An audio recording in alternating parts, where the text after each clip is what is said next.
Kang Do-yun stood at the entrance of the Grand Assembly Hall and felt his heart sink. The room was enormous. Hundreds of alien beings filled the space, their voices creating a low hum that made his ears ring. Lights floated in the air like captured stars. Tables made of materials he could not name stretched across the floor in perfect rows. Everything was beautiful. Everything was terrifying. He was not supposed to be here. 3 days ago, Do-yun had been a simple translator working in the basement of Earth's diplomatic office. He spent his days reading alien documents and turning them into Korean and English. It was quiet work, safe work. Then the senior translator got sick, and suddenly Do-yun was on a ship heading to Station Vila 9, the most important place in the known galaxy. "Just observe," his supervisor had told him. "Don't speak unless spoken to. Don't cause problems. Humans are still new here. We cannot afford mistakes." Do-yun had nodded and promised to be invisible. Now he stood in a room full of creatures that could destroy Earth with a single command, and he realized that being invisible was going to be harder than he thought. He walked forward slowly. His formal black suit felt cheap compared to the flowing robes and glowing armor worn by the aliens around him. A group of tall beings with blue skin and 4 arms glanced at him and then looked away. Their faces showed nothing, but Do-yun understood. They did not care about him. He was not worth their attention. He kept walking. He needed to find a seat. The banquet was about to begin, and standing alone would only make him more obvious. The first table he approached was filled with beings that looked like living shadows. They had no faces, only darkness where features should be. When Do-yun got close, they shifted away from him. One of them made a sound like wind through dead leaves. It might have been laughter. He moved to the next table. This one held creatures with scales and heavy muscles. They were eating something that was still moving on their plates. The largest one looked up at Do-yun with yellow eyes. "Human," it said. The word sounded like an insult. "I was wondering if there was space," Do-yun began. "No." The creature turned back to its food. Do-yun felt his face grow hot with shame. He bowed slightly and walked away. Table after table, the same thing happened. Some aliens pretended not to see him. Others openly laughed. One group of small, furry beings threw food at him when he got too close. Do-yun wiped the strange substance from his sleeve and kept moving. Humans had joined the Galactic Council 3 years ago. In that time, they had learned a painful truth. The galaxy did not want them. To the other species, humans were primitive, weak. Their technology was centuries behind. Their lifespans were embarrassingly short. They had nothing to offer except their small, blue planet on the edge of nowhere. Do-yun had read about this in reports. He had studied the history of human-alien relations, but reading about rejection and feeling it were very different things. He stopped in the middle of the hall. His chest felt tight. Maybe he should leave. He could find a corner somewhere and wait until the banquet was over. No one would notice. No one would care. He turned to go. A hand grabbed his wrist. The grip was firm but not painful. The skin touching his was smooth and cool, colored a soft violet that seemed to glow in the light. Do-yun looked up and forgot how to breathe. She was the most beautiful being he had ever seen. Her face was almost human but more perfect. Her features were sharp and elegant like a painting come to life. Her hair was silver and fell past her shoulders like water, but her eyes were what held him. They were silver too, bright and deep, and they looked at him like he was the only person in the room. "Sit beside me," she said. Her voice was clear and cold. It was not a request, it was a command. The hall went silent. Every alien in the room stopped talking. Every eye turned toward them. Do-yun felt the weight of 1,000 stares pressing down on him. He knew who she was. Everyone knew. Princess Lyrian of the Aveline Empire. The Aveline were one of the 3 great powers in the galaxy. Their ships could cross the stars in hours. Their cities floated in the clouds of gas giants.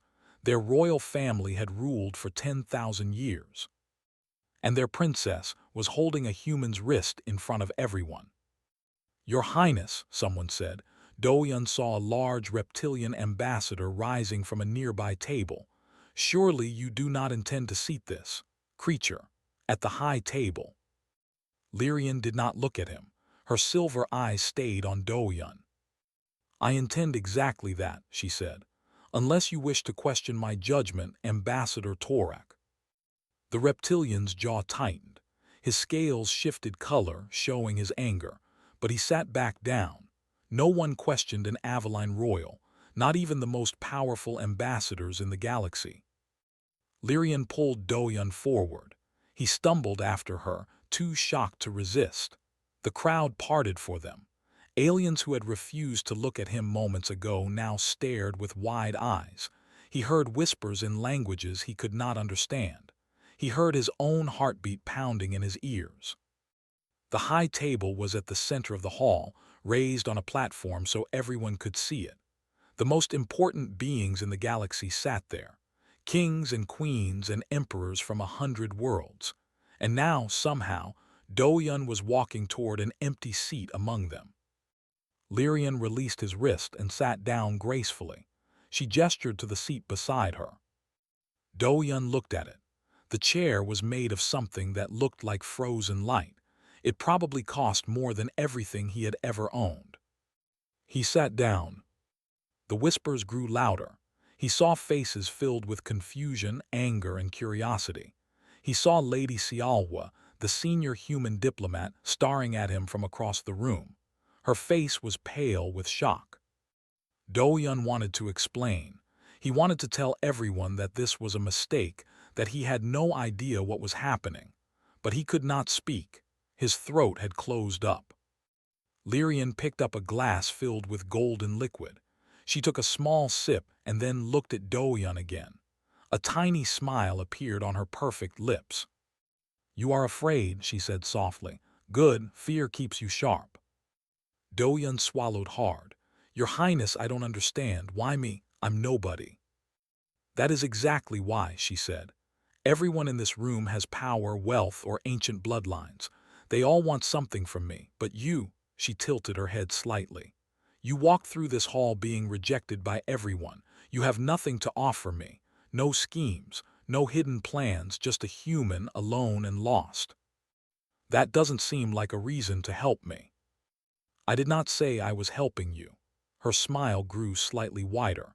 "I said you have nothing to offer me, but I believe you might prove useful in ways you cannot imagine." A servant appeared and placed food in front of Doyun. He did not recognize any of it.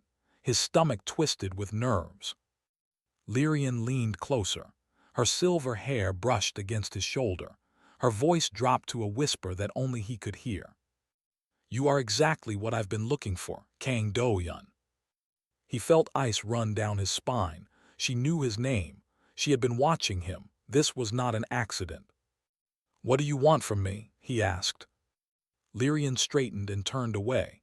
The tiny smile was gone. Her face became a mask of royal perfection once more. "Eat your food," she said. "Smile, pretend you belong here. We will talk later when there are fewer ears listening." Doyun looked down at his plate. His hands were shaking. He had come to this banquet hoping to be invisible. Instead, he had been claimed by a princess. And somewhere deep in his gut, he knew that his life would never be the same. The stars outside the massive windows seemed to watch him. The galaxy stretched on forever, cold and endless. And Kang Doyun, a translator from a small planet called Earth, sat at the most important table in the universe, wondering what he had gotten himself into. The banquet continued around Doyun like a strange dream. Servants brought dish after dish to the high table. Alien dignitaries talked and laughed and made deals that would shape the future of entire worlds. And through it all, Doyun sat frozen in his seat, trying not to draw any more attention. It did not work. Ambassador Torak, the massive reptilian who had challenged Princess Lyrian earlier, kept staring at Doyun from across the table. His yellow eyes never blinked. His scaled face showed nothing but cold hatred. "Tell me, human," Torek said loudly, making sure everyone could hear.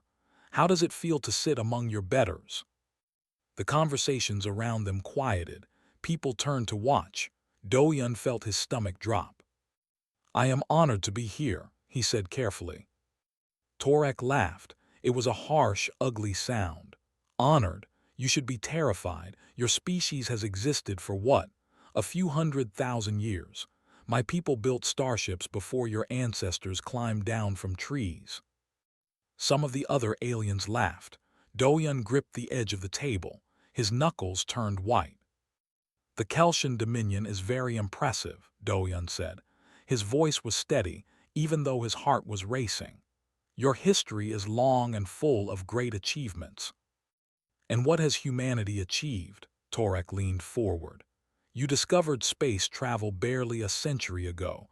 Your planet is small. Your lives are short. You breed like insects and die like flies. What could you possibly offer to the Galactic Council?" The room was silent now. Everyone waited for Doyun's response. He could feel Lyrian watching him from the corner of his eye. She said nothing. She offered no help. This was a test. He understood that now. Doyun took a deep breath. He thought about his grandmother, who had survived a war and built a new life from nothing.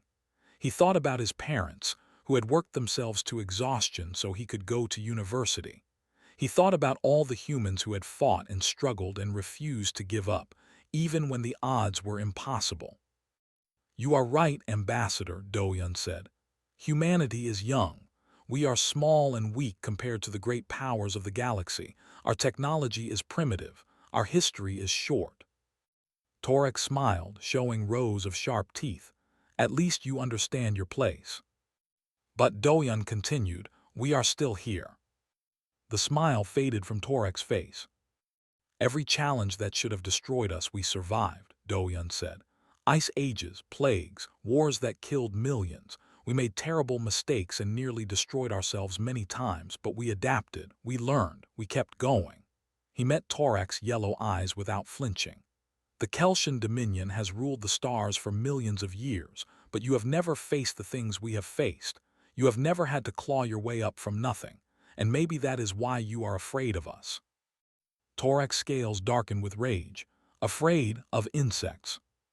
"We don't forget those who underestimate us," Doyun said quietly. "That is what humanity offers. Not power, not technology, but the will to survive anything, including you." The silence stretched. Doyun could hear his own breathing. He had probably just made a terrible enemy, but he could not take the words back. He would not. Lyrian raised her glass. "Well spoken," she said. Her voice cut through the tension like a blade. "Perhaps humanity is more interesting than I thought." The moment broke. Conversations resumed, though quieter than before. Torek sat back in his seat, still glaring at Doyun, but he said nothing more. The crisis had passed. Doyun let out a slow breath. His hands were shaking again. The rest of the banquet was a blur. When it finally ended, the dignitaries began to leave. Lyrian stood and gestured for Doyun to follow her. He obeyed, too tired to question. She led him through winding corridors made of glass and light. Guards in silver armor followed at a distance, silent as ghosts. Finally, they entered a private room overlooking the stars. The door closed behind them. Lyrian walked to the window and stood with her back to him. Her reflection floated in the glass like a spirit. "You surprised me tonight," she said. Doyun bowed his head. "I apologize if I embarrassed you, Your Highness." "Embarrassed me?" She turned around. Her silver eyes were bright with something he could not name. "You stood against one of the most powerful ambassadors in the galaxy and did not back down. No human has ever done that before. Most aliens would not dare." "I was scared," Doyun admitted. "Of course you were, but you spoke anyway. That is what matters." She walked toward him slowly. "Tell me, Doyun, what do you know about the Aveline Empire?" He thought for a moment. "You are one of the three great powers. Your technology is advanced beyond anything humans can understand. Your empire has lasted 10,000 years. Your people are said to be perfect in every way." "Perfect?" Lyrian laughed, but there was no joy in it. "Is that what they say about us?" "Yes, Your Highness." "And what if I told you that my perfect empire is dying?" Doyun stared at her. "Dying how?" Lyrian moved to a small table and touched a panel. A hologram appeared in the air, showing a beautiful planet covered in floating cities and crystal oceans. Then the image changed. The cities were empty. The streets were filled with bodies. "A plague," Lyrian said. "It started 2 years ago on our outer colonies. Now it has reached the homeworld. Thousands die every day. Our best healers cannot find a cure. Our greatest scientists have failed. And the other great powers are watching, waiting for us to fall so they can take our place." Doyun felt cold. "I'm sorry, but why are you telling me this? I'm just a translator." "Because I have studied your species." Lyrian's eyes locked onto his. "I have read your history. You are not just survivors. You are problem solvers. When your ancestors faced extinction, they found ways to continue. When your scientists encountered impossible diseases, they created cures through methods no one else would try. You think differently than we do." "We're primitive," Doyun said. "Everyone says so." "Primitive does not mean stupid. Sometimes the most advanced minds become trapped by their own complexity. They cannot see simple solutions because they expect everything to be complicated." Lyrian stepped closer. "I believe humans might see what we cannot. I believe you might save my people." Doyun shook his head. "I'm not a scientist. I can't cure a plague." "No, but you have connections.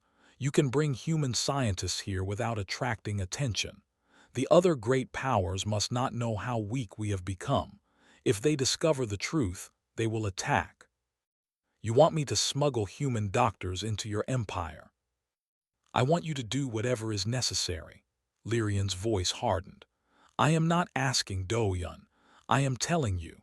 You will help me, or I will make sure that humanity remains at the bottom of the galactic order forever." Doyun felt anger rise in his chest. "You're threatening my entire species." "I am doing what I must to save mine." Lyrian did not look away. "We are not so different. You and I, you would do the same if your world was dying." He wanted to argue. He wanted to tell her that she was wrong, that he would never use threats and manipulation. But deep down, he knew she was right. If Earth was dying, he would do anything to save it. "What do you need?" he asked. Lyrian smiled. It was small and tired, but real. "I need you to contact your government. Tell them that the Aveline Empire requests humanitarian assistance. Do not mention the plague directly. Say it is a research exchange program, cultural cooperation, something boring that no one will investigate too closely. And if they refuse, make them agree. Use whatever influence you have. Lie if you must." She reached out and touched his hand. Her fingers were cold. "I chose you because you have nothing to lose, Doyun. You are nobody, just as you said. That makes you invisible. That makes you valuable." Doyun looked at her hand on his. A princess of the most powerful empire in the galaxy was touching him, asking for his help. No, not asking, commanding. But beneath the commands and threats, he saw something else in her eyes. Fear. Real, genuine fear. She was watching her people die and could not stop it. All her power and wealth meant nothing against a disease that did not care about royal blood.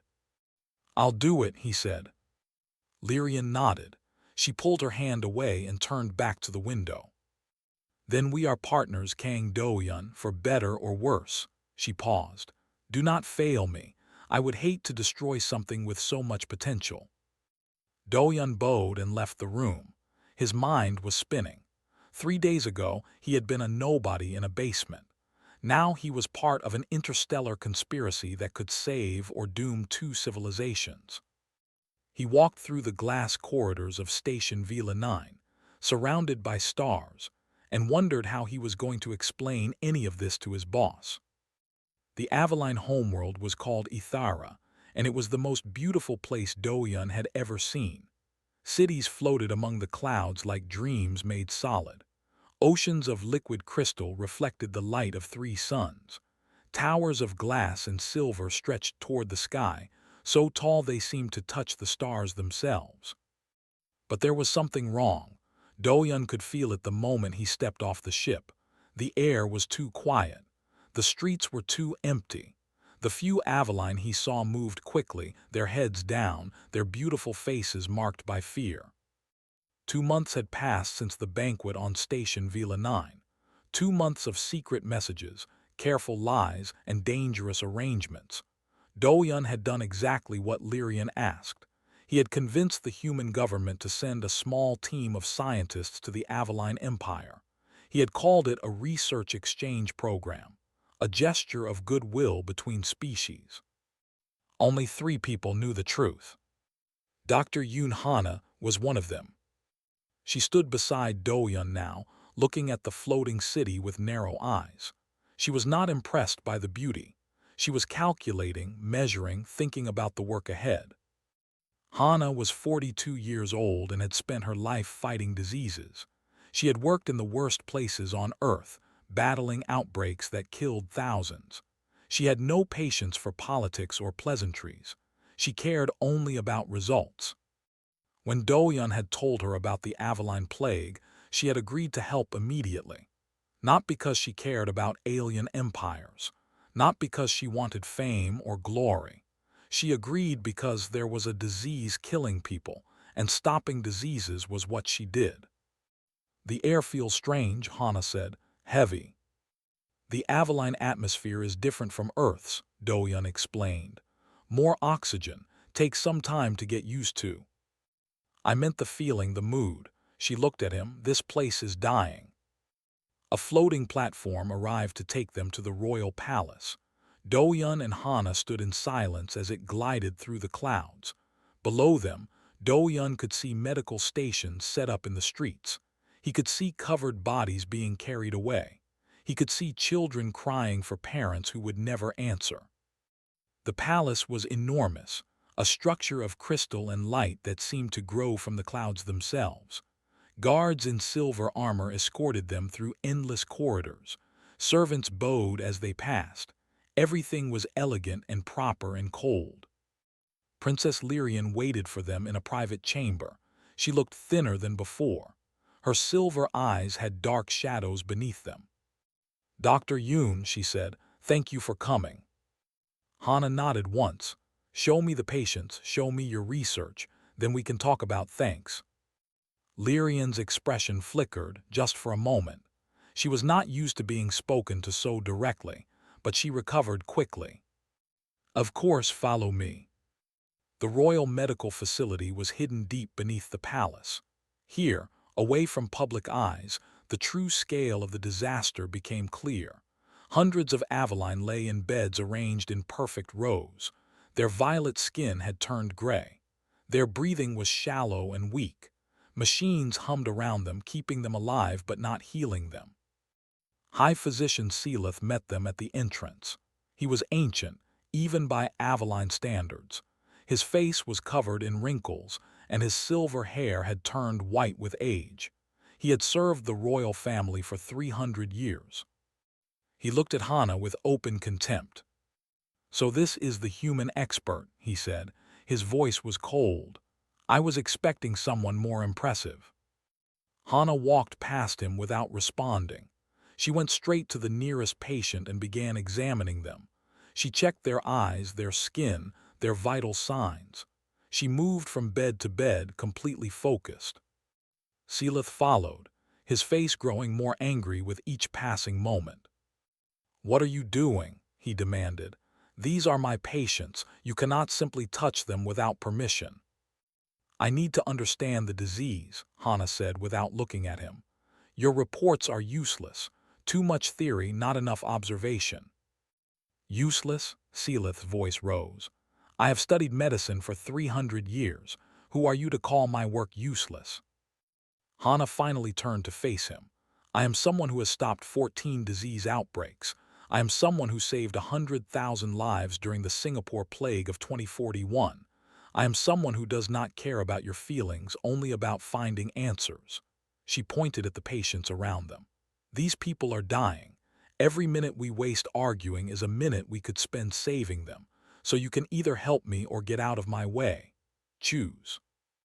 Seelith's face went pale with rage. He turned to Lyrian. "Your Highness, surely you will not allow this human to insult me." Lyrian's expression was calm. "Dr. Yoon is here at my request. You will give her full cooperation, Seelith. That is an order." The old physician stared at her for a long moment. Then he bowed stiffly and stepped back. His eyes promised revenge, but he said nothing more.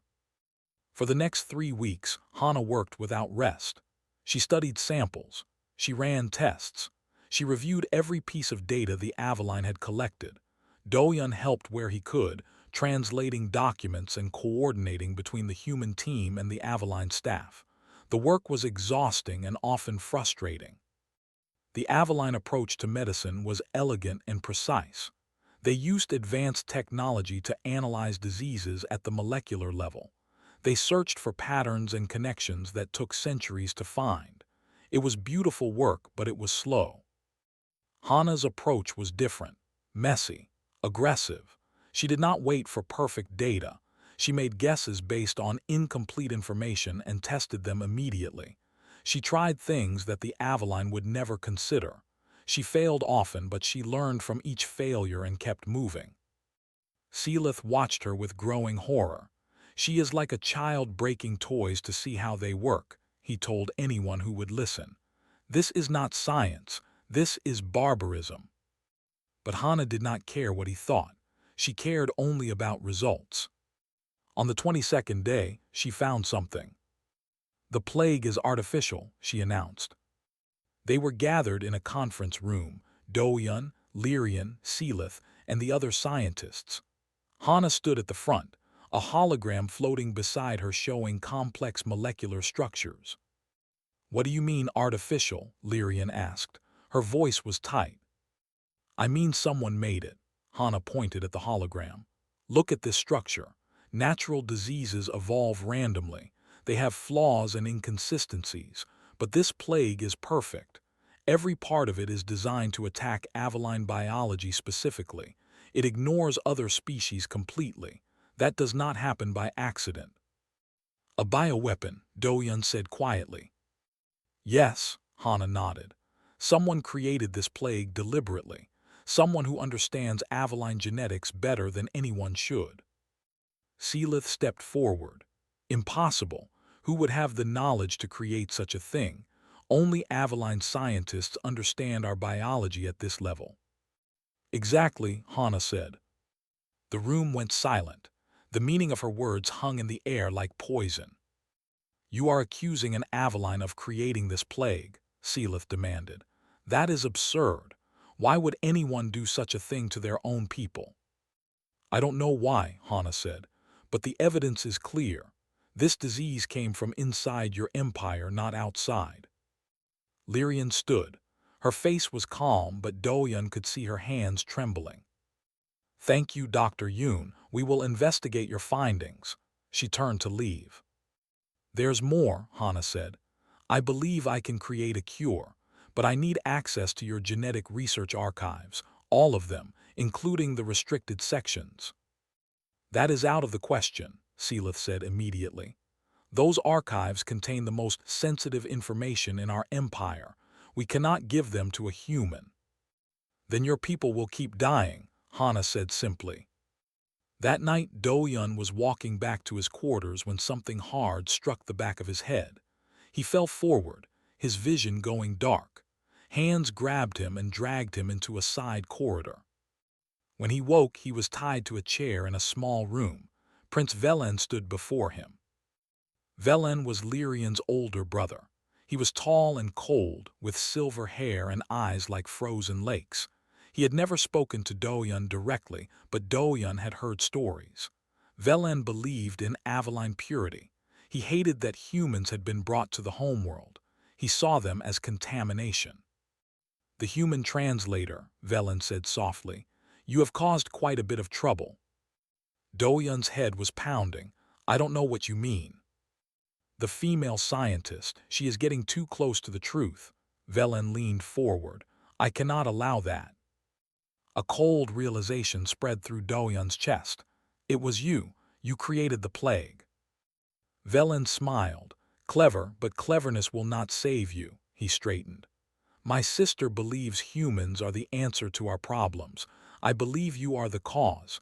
After tonight, I think she will agree with me. He nodded to someone behind Do-yun. There was a sharp pain and then darkness. When Do-yun woke again, he was lying in a hospital bed. Hana stood over him, her face pale and angry. What happened? He asked. Someone tried to kill you, she said. They almost succeeded. They also tried to destroy my laboratory. Most of my research is gone. Do-yun closed his eyes. Velen had made his move, and now they were in more danger than ever. But they were still alive, and as long as they were alive, they could fight back. We need to tell Lyrian, he said. Hana nodded grimly. Yes, we need to tell her everything because I found something else before they destroyed my work. She leaned closer. I know who the traitor is. I have proof. Do-yun looked at her. Despite the pain and fear, he felt something else growing in his chest. Hope. They were not finished yet. The Festival of Stars was the most sacred celebration in the Avaline Empire. For 3 days, the people gathered to honor their ancestors and celebrate the eternal nature of their civilization. Lights filled the sky. Music echoed through the floating cities. The royal family appeared before the public, symbols of strength and continuity. This year the festival felt different. The crowds were smaller. The music was quieter. Fear hung over everything like a dark cloud. The plague was still spreading, and despite official assurances, everyone knew that their world was dying. Do-yun stood in the shadows of the grand throne room, watching the nobles and dignitaries gather. His body still ached from the attack 3 days ago. Bruises covered his ribs. A bandage hid the wound on his head, but he could not rest. Not yet. Hana had given him everything before the soldiers came to arrest him.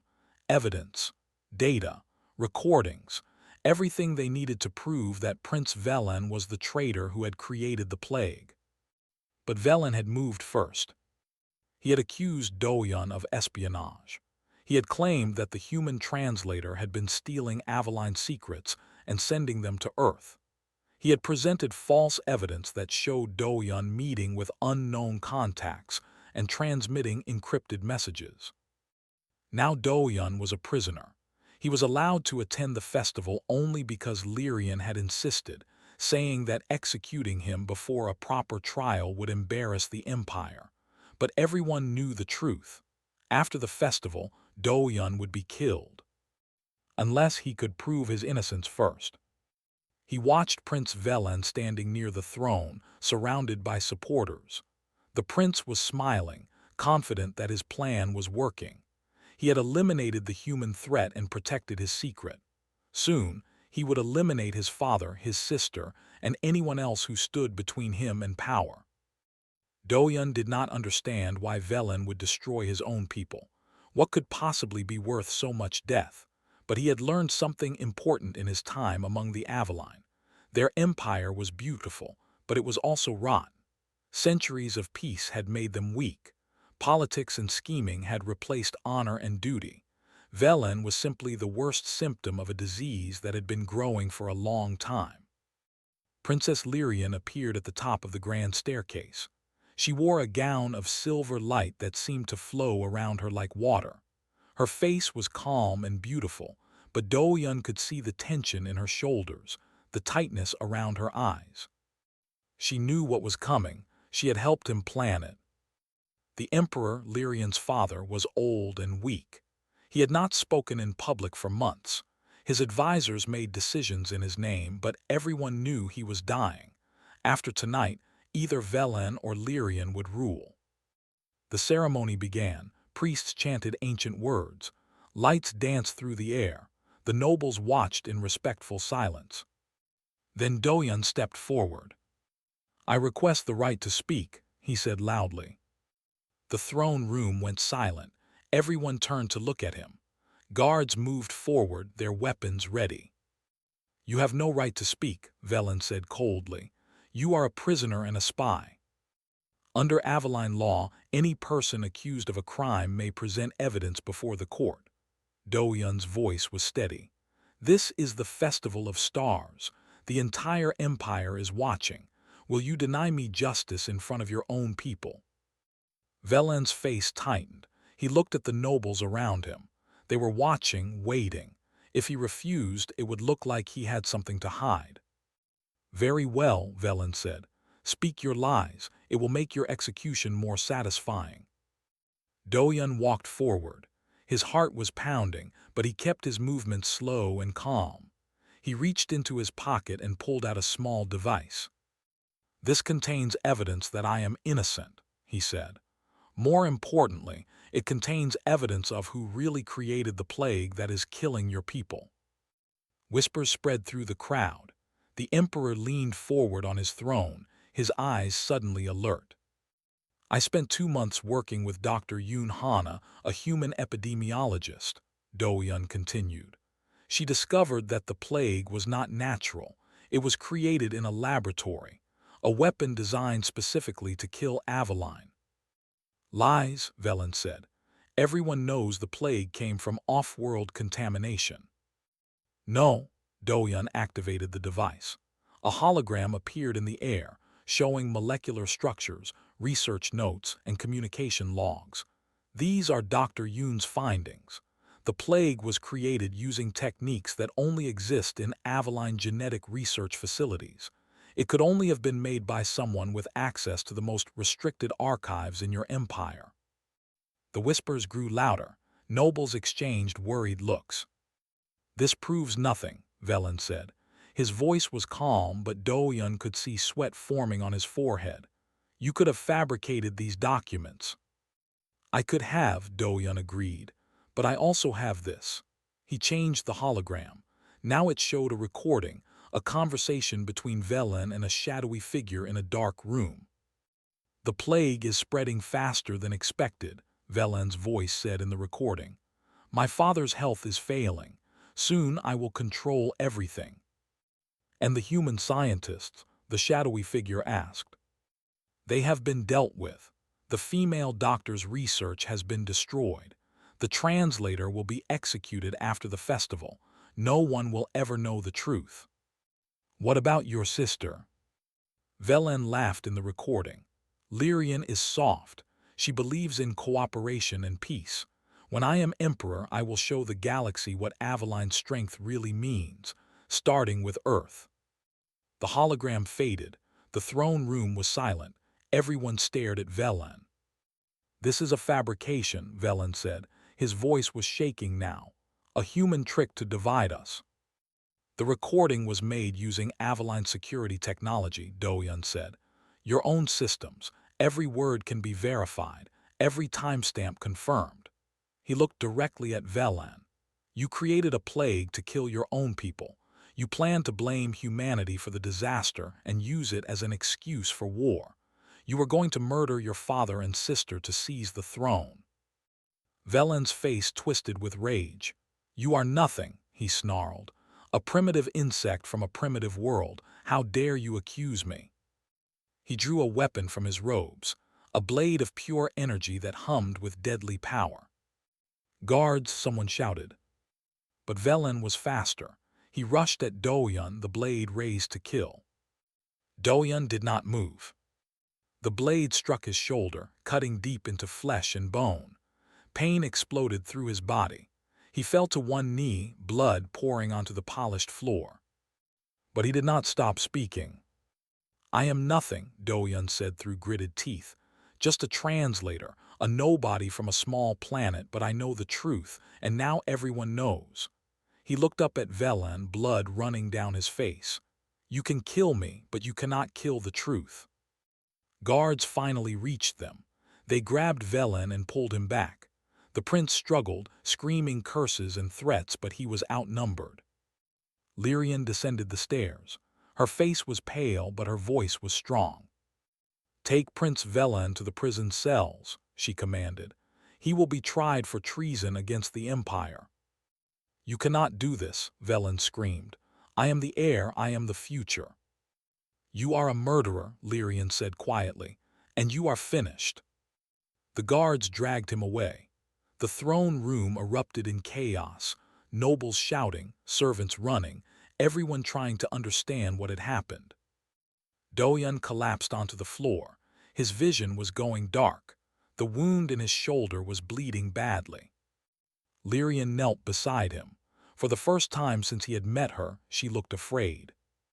"Stay awake," she said. Her voice was no longer cold and commanding, it was soft, desperate. "Help is coming, stay awake." "Did it work?" Doyan asked. His voice was weak. "Yes, you exposed him. The evidence was clear. Everyone saw." Lyrian pressed her hands against his wound, trying to stop the bleeding. "You saved my empire, you foolish, brave human." Doyan tried to smile. "Good, that's good." "Do not die." Lyrian's silver eyes were bright with tears. "I forbid it. Do you understand? I forbid you to die." He wanted to tell her that he would try. He wanted to tell her that meeting her was the strangest and most wonderful thing that had ever happened to him. He wanted to tell her so many things. But the darkness was too strong. He closed his eyes and fell into nothing. When he woke, he was in a white room filled with soft light. Medical machines hummed around him. His shoulder was wrapped in bandages that glowed with healing energy. Hana sat in a chair beside his bed, reading a datapad. "You're awake," she said without looking up. "How long?" Doyan asked. His throat was dry. 6 days, you almost died.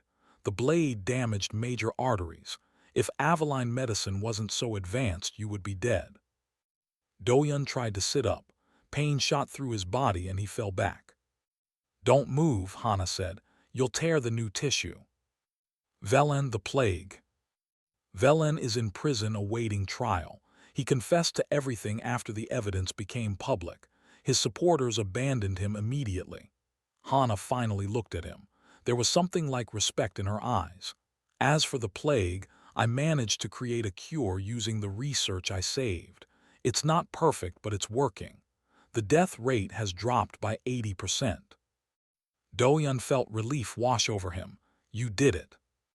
"We did it," Hana corrected, "though you did most of the bleeding." The door opened and Lyrian walked in. She wore simple robes instead of royal finery. She looked tired but calm. "Leave us," she said to Hana. Hana stood and walked to the door. Before she left, she looked back at Doyan. "Try not to do anything heroic for at least a month," she said. "I'm tired of saving your life." Then she was gone, and Doyan was alone with the princess. Lyrian sat on the edge of his bed. For a long moment, she did not speak. She just looked at him with those silver eyes that had haunted his dreams since the first night they met. "You could have died," she finally said. "I know. You should have told me what you planned. I would have found another way." There was no other way. Velan controlled the guards. He had supporters everywhere. The only chance was to expose him publicly in front of everyone. Lyrian closed her eyes. "You are the most infuriating person I have ever met.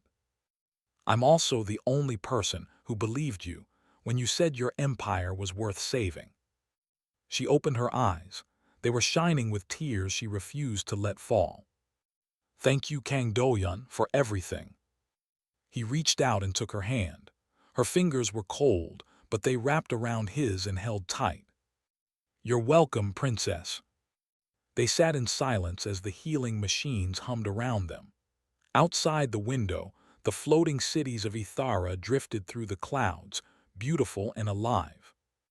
The empire had survived, and against all odds so had they. 1 year had passed since the Festival of Stars. 1 year since Doyan had nearly died on the floor of the throne room. 1 year since everything changed. He stood in front of a mirror in his quarters on Station Vila 9, adjusting the collar of his formal jacket. It was not the cheap black suit he had worn the last time he was here. This jacket was made of fine material, tailored to fit him perfectly. A small pin on his chest showed the symbol of the Avaline Empire, a gift from Lyrian that marked him as a friend of the royal family. A friend, the word felt strange even now.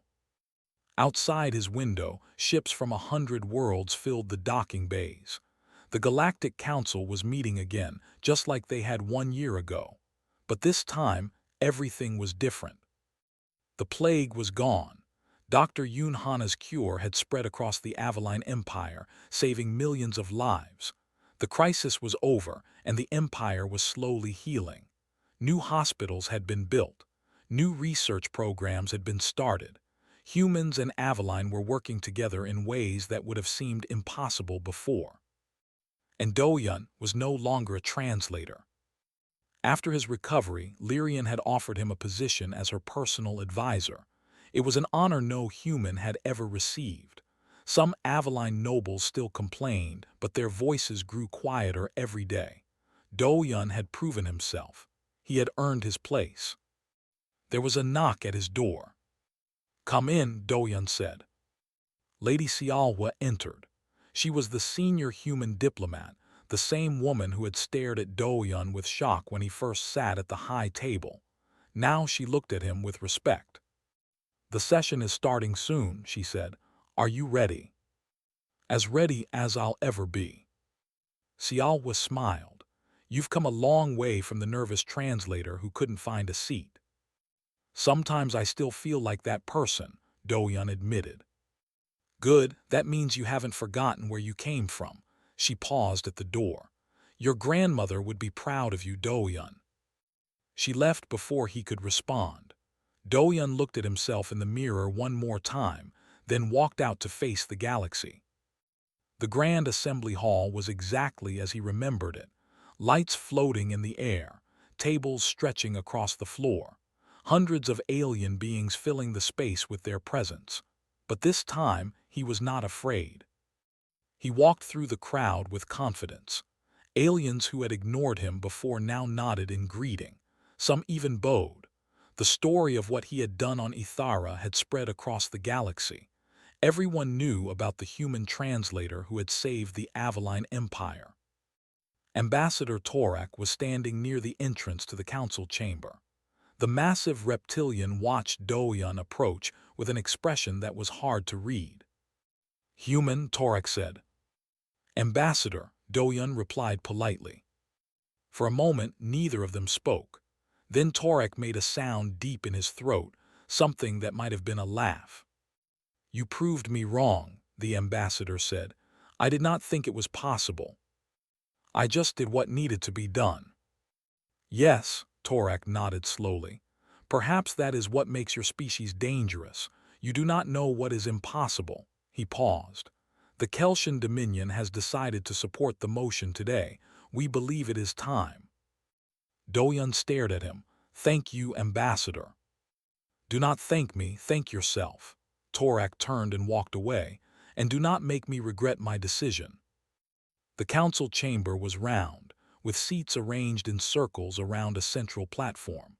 The representatives of every species in the Galactic Council sat according to their rank and power. The three great powers, the Avaline Empire, the Keltian Dominion, and the Verath Collective, occupied the innermost ring. Humanity's seat was near the outer edge, far from the center of power. But today that might change. The session began with routine business: trade agreements, border disputes, resource allocations. Do-yun listened carefully but did not speak. This was not his moment, not yet. Finally, the speaker called for the special motion to be presented. Empress Lyrian rose from her seat. In the year since the crisis, her father had officially abdicated the throne. He was too old and tired to continue ruling. Lyrian had accepted the burden of leadership, becoming the youngest empress in Avaline history. Some said she was too young, too inexperienced, but she had already proven them wrong.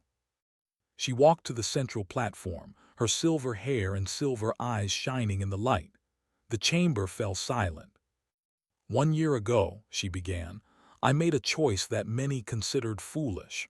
I reached out to humanity for help when our empire was dying. I trusted a species that the galaxy had dismissed as primitive and insignificant, and I was right. She looked around the chamber, meeting the eyes of every representative. I have watched humans work alongside my people. I have seen their dedication, their creativity, their refusal to give up even when everything seemed lost. They are not perfect. They make mistakes. They are chaotic and unpredictable, but they are also brave, kind, and loyal in ways that many of us have forgotten. She raised her hand, and a hologram appeared showing images from the past year. Human doctors treating Avaline patients. Human and Avaline scientists working together in laboratories.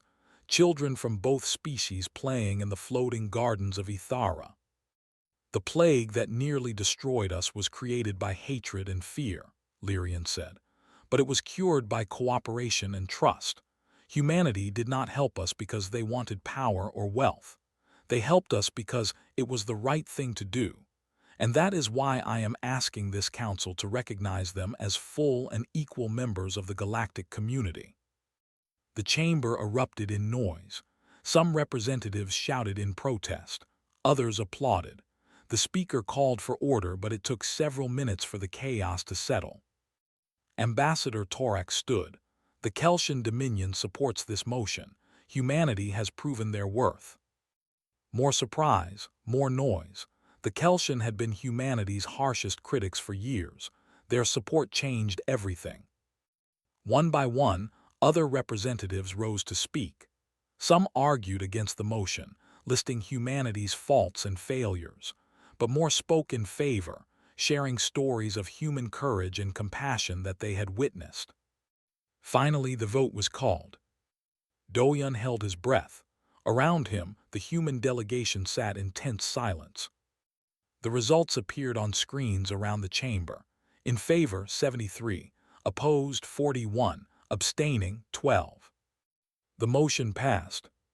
Humanity was now a full member of the Galactic Council, equal to the species that had built starships while humans were still living in caves, equal to civilizations that had existed for millions of years, equal to everyone.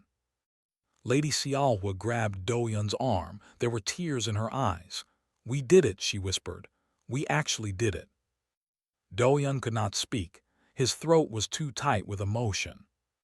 After the session, he found Lyrian standing alone on an observation deck. The stars stretched out before her, endless and bright. He walked up and stood beside her. For a while, neither of them spoke. They just looked at the universe together. "You once searched for a place to sit," Lyrian finally said. "Now you've earned one at every table in the galaxy." Doyun smiled.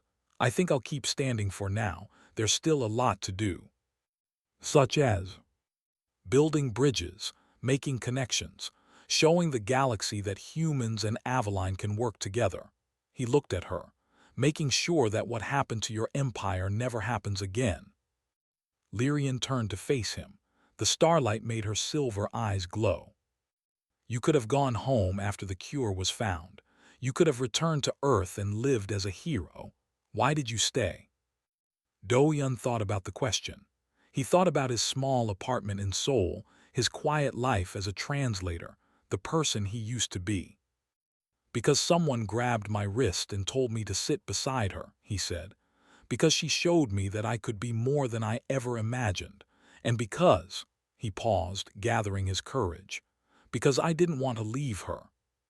Lyrian's expression softened. Something warm appeared in those cold silver eyes. "That was either very brave or very foolish," she said. "Can it be both?" She laughed. It was a real laugh, full and genuine. Doyun had heard her laugh perhaps 3 times in the entire year he had known her. Each time felt like a gift. "My advisors think I should marry a noble from one of the great houses," she said. "Someone with power and connections, someone who would strengthen my position." "And what do you think?" She looked at him for a long moment. Then she reached out and took his hand. Her fingers were warm this time. "I think I will make my own choices, just as I always have." Do-young squeezed her hand. Good, that sounds like the Empress I know. They turned back to the stars. Ships moved through the darkness, carrying beings from 1,000 worlds to 1,000 destinations. The universe was vast and strange and full of wonders yet to be discovered. What happens now? Do-young asked. Now we work, we build, we prove to everyone who doubted us that they were wrong. Lyrian leaned against his shoulder. And we do it together. Together, Do-young agreed. Behind them, the observation deck's door opened. Hana walked out, holding 3 cups of something that steamed in the cool air. If you two are done being romantic, I brought tea, she said. It's from Earth. I've been saving it for a special occasion. Do-young grinned. I think this counts. They stood together, a human translator who had become a legend, an empress who had saved her empire, and a doctor who had cured the incurable. 3 people from different worlds, brought together by chance and held together by choice. The stars stretched endlessly before them. The galaxy was vast and old and full of beings who still doubted humanity, who still believed that the small species from the small blue planet had nothing to offer. But Do-young knew better now. He had seen what humans could do when they were pushed to their limits. He had seen their courage, their stubbornness, their refusal to accept defeat. He had seen them stand against impossible odds and win. The galaxy would learn, slowly perhaps, reluctantly, but they would learn. Humanity was here to stay, and they were just getting started. Do-young raised his cup of tea in a silent toast. To the future, to the stars, and to whatever came next.